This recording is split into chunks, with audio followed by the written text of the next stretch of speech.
Welcome back to Excel Ultimate's video series on building the perfect forehand. In this episode 2, we're going to talk about the tip of the whip, which is the middle finger, which is a really important part of the whole throwing mechanics. The first thing we want to talk about is where it goes. We want to put the middle finger right between the belly and the rim. It kind of falls in that crevice. Mine is about half on both. You can see that. I love using these disc golfs because they have that clear texture so you can actually see the grip. Now the common mistake, again, sometimes there's a middle finger here that's not resting up onto the crack. We really want to slide it here and even overlap a little bit. So you can see about 2/3 of my middle finger is pressing against the belly and then 1/3 is tucked into this rim. The other finger's pushing it kind of into the rim. Again, the pressure is not towards the fingers like this. It's actually, the pressure is pulling this way and pushing into the rim. Because on this other side, these two fingers have an important role. They push back this way into the rim, and it's like an invisible string that these fingers are trying to get to each other. The thumb, same thing, doesn't push straight down on these rims, on the flight rings. It actually kind of pulls slightly this way and down. So now everything is, again, applying pressure to the rim of the disc because that's where you want it.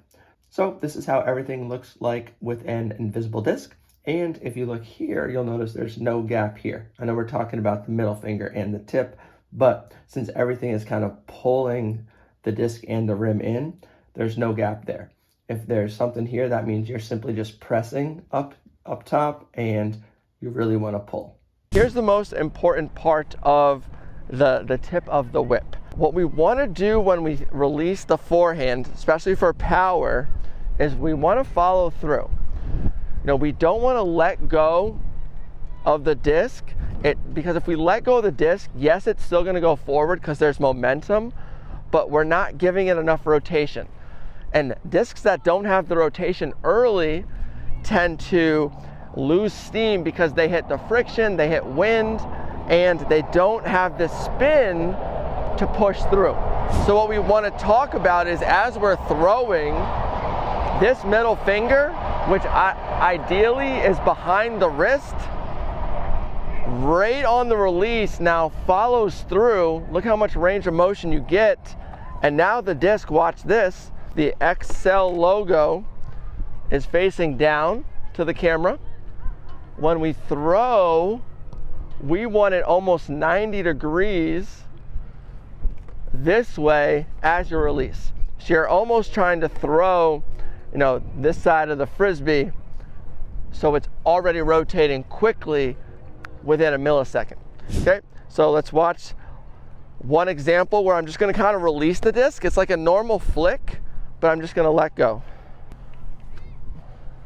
It worked okay, but if we probably broke that down, I'll throw it a little more inside out so you can see it, then I don't think I got the full snap and spin. Now for this one, I'm going to really be working on trying to throw like the top of the disc forward to generate some more spin. And just that not only allowed the disc to drive to the net, there wasn't as much wobble, there wasn't as much wind or friction or energy taking the disc slow. And if you've ever seen a teammate that simply just throws, like barely throw it and it shoots out, this is what they're doing, and you should too. Did you know that Excel Ultimate now has a program dedicated for teams? Let us help set up your season overview, incorporate practice plans, and work on developing strategies and systems to help grow your program.